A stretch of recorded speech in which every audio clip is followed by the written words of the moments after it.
Well, welcome to the Sporting Life and Timeform Randox Grand National Scene Setter, a video that does exactly what it says on the tin. We're going to look ahead to this year's race by looking back on previous great renewals and doing it in wonderful company, joined by Timeform's Phil Turner, Dan Barber and Sporting Life's Ben Linfoot, a trio of fine gentlemen. I'm sure you'll agree. Now, Phil, it's fair to say we could talk about Grand National with you all day. It's your specialist subject when it comes to mastermind. What makes the Grand National so special in your eyes?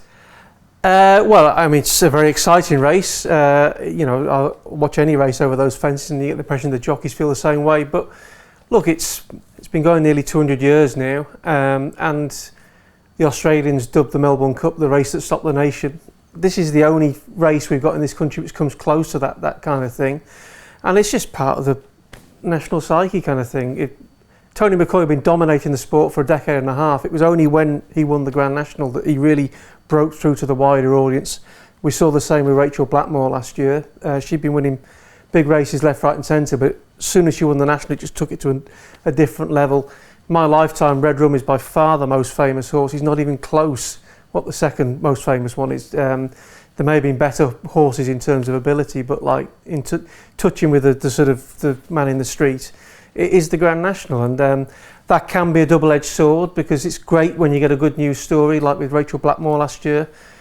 It can get a bit challenging when you get the bad news story with it, and there have been, and hopefully with the modifications they've made to the fences, and it's a lot safer than it used to be, there'll be fewer and fewer of those bad news stories, more and more of the good news stories, and hopefully we can entice some new fans into the sport because of them. That would be wonderful. And she said there have been some great stories in the National over the years, and not many better than last year's. We've got the video. I was one of the fortunate few to be there. This is Rachel Blackmore, first female jockey to win it on Manila Times. And Dan, when you watch your race and the achievement, it was hard to take in at the time, but this sort of capped an unbelievable spring for her and Henry de Bromhead. Yeah, I suppose this in isolation on its own would have been absolutely massive, but I suppose that's the difference with what Phil's saying. The national psyche, this was the first thing that really put her in the public consciousness, whereas if you were within the racing bubble, she'd been in that for a while. She'd just won a champion hurdle on Honeysuckle, just been touched off in a Gold Cup. Obviously she's had redemption since. And then this was like the crowning glory. It was an unbelievable period whereby she'd gone from being a jockey who everybody knew was very good in racing to a jockey who people who watch racing once a year were suddenly aware of. And let's not pretend it's not an issue. The fact she was the first female rider to win it was an absolutely massive thing. To be fair, I thought Phil's answer was going to be a bit short. I thought he was going to say takes my mind off Everton, but yeah, something's got to Phil. We'll cling to that. Early kick-off at the weekend as well. They only do it to taunt you. And Ben, when you look at that, the one regret from last year, because you think of your Alden Eaters, your Red Rums, these remarkable Grand National, the lack of a crowd last year was the one thing that was missing, wasn't it, to cap that day? Yeah, and the lack of Tiger Roll as well, I guess. Who it's the big story, isn't it? Going for 3. We want our Red Rum, and unfortunately not there again this year. But lack of a crowd. There's going to be a massive crowd there this Saturday. That was, looking back on that Manila Times victory, it was like winning the National by numbers, wasn't it? He jumped brilliantly. She had him in a perfect posse, 5 or 6 horsewhits off the rail on the inside, avoided all the trouble. There was just that one little scare when Any Second Now suffered serious interference. Manila Times, a couple of horsewhits to the right, just danced away from it, and it was never in doubt from a long way out, really. One thing that struck me last year was, and it might be the same this time, I'm just turning in, you started counting the Irish Armada. You're counting 10 of the first 11 being the Irish Raiders, and it was domination like we've never seen before. Right, Phil, you've mentioned how important the Grand National is to you. This is an impossible question to a national aficionado, but what is your favourite Grand National and why? Well, my favourite Grand National is 1987, and I should flag it up that I mentioned that bad news stories. There was a bad news story in this race, unfortunately. There was a real tragedy at First Beaches. The second favourite was a grey trained by Gordon Richards called Dark Ivy, who sadly was fatally injured in a very ugly incident, and the fallout from that was huge. The letters page of the Sporting Life was dominated for the next 2-3 weeks. In mitigation to me, I didn't know any of that on the day. I was at the course, and I was at the course because Mari Venture was running in it, and he was one of my favourite horses. It seems a sort of alien concept to us grizzled old cynics to have favourite horses. Our favourite horse now is the next one which is going to win us some money, but when you're just getting into the sport, you'd latch onto a horse like you might support a football team, and unlike Everton, this horse actually could win from time to time. although we were doing pretty well in 1987, I'll have you know. Yeah, and I'd latched onto him early in his career. He was with Jim Old early on. He was runner-up in what's now the Cotswold Chase. He then switched to Andy Turnell's, which was the perfect storm for me because Bob Turnell was my favourite trainer when I was a kid. Andy had taken over the licence when Bob died in 82, and by the mid-80s they were struggling around for new stable stars, and he became the stable star. He had one big Achilles heel: he couldn't jump, which is not ideal in a Grand National horse, but he would keep coming back for more. He had a great turn of foot for a staying chaser, and I just thought it wasn't just blind faith. I thought there was a chance he might take to the course. Going a half stride slower, he could organise himself, and for 2/3 of the way round, that's kind of what happened. Now, I have to be honest, it's a different experience watching the National now to then. I think it was the early days of big screen technology. I think Aintree had hired their big screen from the East Germany branch of Rumbelows because you couldn't see a thing. The colour wasn't working. It was okay when it was just on the two leaders, but as soon as it cut back to the rest of the field, it was just mass picture breakup, and you just didn't know what was going on. So the only thing I saw a white-faced chestnut unseat early on. I thought that might be him, yeah, right. And it was only until they came round. It was a foul day. It was freezing, real gloomy. Passed me and my dad at the chair. Jumped the chair fine. Oh, he's still there. Not only that, he's travelling really sweetly in mid-division. Yeah, he got 2 or 3 mentions round on the second circuit. He reverted to type late on. Steve Knight had to go to the buckle then several times, but he made ground on the Melling Road, coming at the second last, and I just always remember now through the binoculars, see that scarlet red cap of Jim Joel coming into view, 3 leaders coming up the run-in, and it was just so exciting. Storm clear to win. You can actually hear, I'm ashamed to say you can hear me on the commentary. this weedy little voice saying, "Go on, Mari!" Yeah, because me and my dad were literally the only people in the crowd cheering it on, and it's just about the only time before or since I can honestly say, sure, we backed it and it was a good price, but I'd have been equally as happy had I not a penny on it. It was just it's ridiculous getting an attachment to a horse. It felt like I owned the thing, right? And it won. He was retired afterwards, and he was a good national winner as well. I mean, he was basically, I thought he was the best horse in the field if he could put it all together. He was in off 10-13 because there were 2 foreign runners keeping all the weights down, and yeah, he ran to 161 with us. I mean, that's a really good national winning performance, and a great shouting performance for you on the video. I do recommend it. Yeah, if you hear some weedy voice just as they passed the elbow, that was me and my dad getting a bit excited. Or a dow shouting or something. No, Dan, just go on, Mari. I don't think you're going back to the 1980s, Dan, despite the haircut. So what's your favourite national memory? This is getting sorted actually. He's got leg warmers on under here. As well, I can report. I'd tell you. Mine is obviously it's going to be linked to having a few quid or something, but I'm going to go back to 1998. I was 14. It was the first national winner I backed was Minnie Homer with 94, wasn't it? I think Freddie Starr, 94, yes. Hype, and I backed because Richard Dunwoody was riding. He was the only jockey that I was really aware of, and that was a massive Freddie Starr fan. Yeah, massive Freddie Starr fan. Can I just Darby? He was an Evertonian, so be careful now. Yeah, he used to stay in the Pembroke Hotel in Blackpool. I used to see him there. That is completely irrelevant. But anyway, so 98, and I've been a Man City season ticket holder for all those years. And what happened? I'd get the paper on the Saturday morning, picked out 5 horses, went to the match, and back in those days, before City got a lot of investment and were never winning games. They showed the game on a little TV at half time, and because it would coincide in those days, didn't it? They put it at 3:45, I think, to coincide with the half times in the football. And the only horse I was really aware of was Sunny Bay, and I knew I'd had 50p each way on him. I'd had 50p each way on the 5 of them. So Sunny Bay was there. I thought, he's going to win, brilliant. Earth Summit wears him down. But even then, I didn't know that was Earth Summit, age 14. It was only when we got back to the seat and they announced the result in the second half, and I'd managed to back the first 4 home, having had 50p each way on them. And I'm thinking, well, this, not understanding betting then, maybe not now, I thought this is going to be absolutely amazing. I mean, first, what's this going to pay? I think it paid 25 quid. And I just checked, the first time I looked, the TriCast, I'd have done that, 596.56. The forecast alone was 63.45. And there was just this amazing moment, me, age 14, at a City match. We'd probably been getting thrashed by somebody way better than us, and turning to my brother as they're announcing, oh, I had that.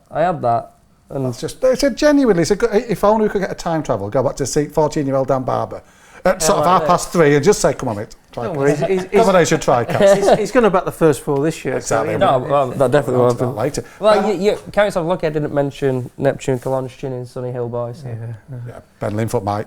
Favourite national memory? I bet I was sat next to you for it. It's one of them. Zil, thank you. Don't know which one you're But talking I'm not going to talk about that now. No, well, for me, growing up in the 90s as a teenager, when my passion for horse... what are you pulling a face for? No, just doing Growing the up in maths. the Just doing the maths. There was plenty to go at, wasn't there? I mean, party politics sticks out in 92, the week of the general election, winning, and then obviously the national that never was with S&S. But I'm going to go to 97 and the IRA bomb scare, Dave. You were there, weren't you? I was on the spot for BBC Six Let's Facts. keep it light, man. Yeah. But where were you when you had to ring your report through? I was at the I think it's- McGull. I rescued myself. I say ring his coded messages. I was Kate Adie. I left the scene very swiftly. I realised then I wasn't a military man. In a pub. In a pub. But yeah, it's obviously not the Saturday afternoon that sticks in the mind. Really, it's the Monday evening. I remember coming home from school in the school uniform and watching Lord Galeen. It was, I think Dan was saying, it was 3:45, wasn't it, when it was on a Saturday? But because they switched it to the Monday, it was 5 o'clock, and so there was a certain What detention to still be in your school uniform at 5 o'clock? Oh, you didn't get changed till after Neighbours, Dave. Oh, fair. No, that was fine. Don't bring up neighbours. It sticks in the mind just what a magnificent performance that was. I mean, you just don't see nationals won from the front like that, do you?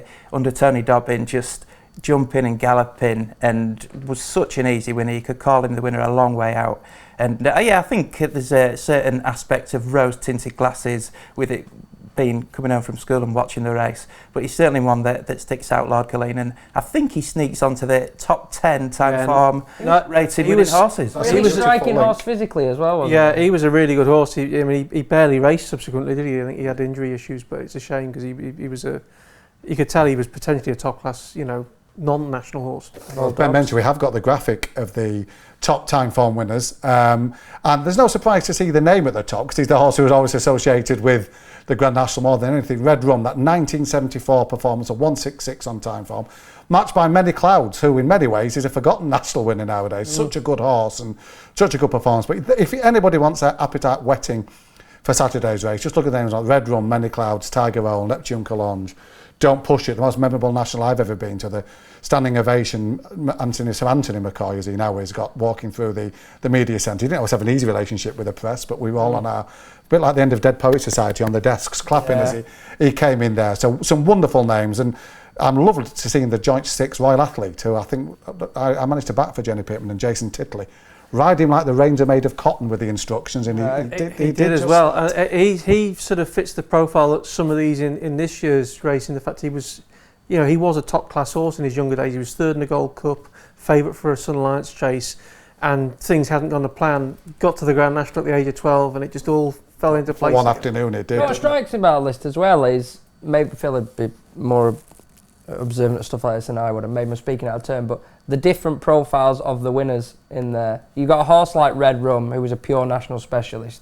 You had a horse like Many Clouds, who did a different route, who was just progressive generally. A horse like Neptune Cologne, who'd had cracks at Gold Cups previously and come up a bit short, was reinvented as a handicapper as his power sort of waned late on, and then Phil's off Pall Mall Reventuring horses like that, different again. It's wonderful, isn't it? Such a diverse group. Now, I'm going to get your shortlist now for sort of your early thoughts for this year's race. Put a shortlist together from the panel. We've got a piece of video form. It's the Bobbyjo Chase. Now, if you look at the top of the Grand National market as we stand, you're going to see the likes of Any Second Now very prominent. This is him winning that Bobbyjo. How key a piece of form could this be, Dan, do you think, on Saturday? Well, yeah, we were chatting a bit off air about what a trial this has been.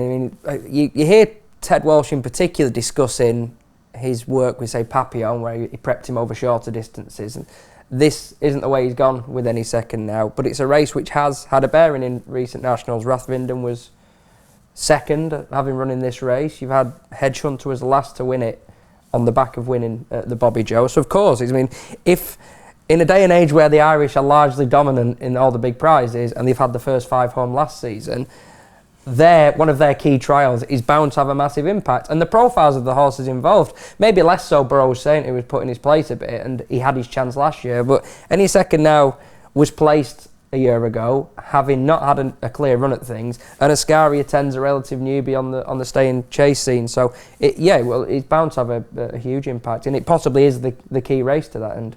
We're going to get the time form top rated, weight adjusted ratings graphics on screen shortly, which will give you an idea where horses sit in the ratings field. There we are, any second now, top of the shot, 181. 2 for goal for Ollie Bell. I always feel so for the other owners in that syndicate, because it's seen as Ollie Bell's, I'm sure there are others involved, but yeah, wonderful story that would be. Right, chaps, there's the national weight adjusted ratings. They're where we stand right now. I want a horse for each of you that's currently on your shortlist for Saturday's Randox Grand National. I'll go with you first, Ben, because you're fervently touching your keyboard, which suggests you've forgotten the name of yours. I couldn't forget the name, Dave. Discorama. Oh, yeah. You're sweet on him, aren't you? Very memorable name, isn't it, for Paul Nolan?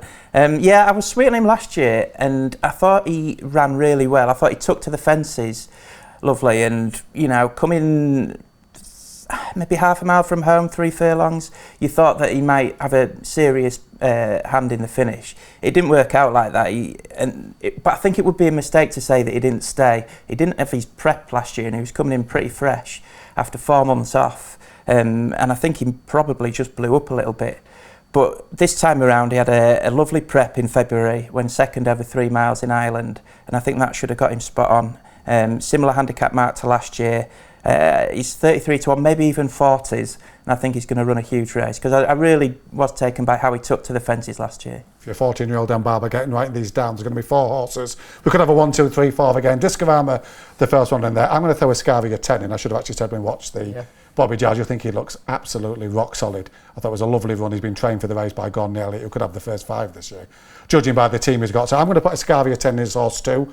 Dan, you can have horse 3. I am going for a horse that still needs some to come out, and so it'll be squeaky bum time, as Sir Alex used to say. Crossed. And it's a Clare Surf. I'd be more hopeful of a bit more rain than is perhaps going to materialise, but I don't think he's dependent on it. I just think being a big unit like he is, who perhaps isn't the sort of animal to have the agility, I think he is about rhythm, and softish ground might help him on that score. But I just really like, just a bit like Manila Times last season, having really solid form in big handicaps, and recent form at that. You're dealing with an animal who obliterated the Classic Chase field, jumped those fences at Warwick fine, I mean, winging over them in the main.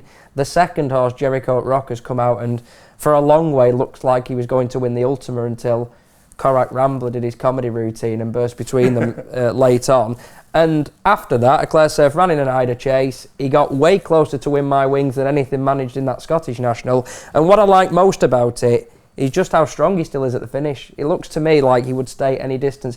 If you force the pace in an Ida, been headed, and you take 2 out, maybe 4 or 5 lengths down, as a Clare Surf did, for him to be more than half that distance closer at the finish strikes of a horse who's just got boundless stamina. He's still a recent recruit to this division, so he spent time he's fairly unexposed anyway, but certainly over marathon distances, and a record of a Classic Chase Annihilation followed by a second to possibly one of the best handicapped horses in training in the Ida marked him down as the most likely winner at that stage for me, and the market is probably cottoned onto it. I don't know what's caused it, but he's obviously shortened in recent days. Would you risk it and back him now, or wait until the final decks?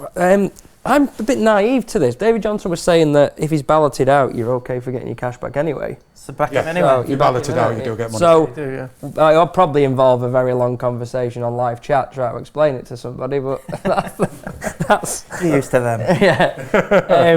I think he's got an awful lot to recommend him. I mean, a bit of an up-and-comer in a race where you're dealing mostly with horses that are 9 and 10 and have been around the block. Phil, we're running out of time. My management hasn't been great. In 45 seconds, give us the horse. It's going to be the 4th one on our list. Well, I'll stay loyal to Any Second now. He's top rated. I think he deserves to be. I think he's always promised to be a top class horse. Look, he's won 2 graded races over 2 miles and has also shown enough stamina to finish 3rd in a Grand National. That's something out the ordinary to be able to do that. He was very unlucky last year. If he gets a clear run of things this time around, and Mark Walsh is able to hold the sort of position that Rachel Blackmore did, as Ben was saying, I think he'll be able to the race will come much more easier to him, and I think he's, in an open betting heat, he's the way to go. Well, there you go. There's our thoughts on this year's National, looking back on some of our favourite renewals in the past. Enjoy the build-up to Aintree. Plenty more video content to come too from the Sporting Life and Timeform teams.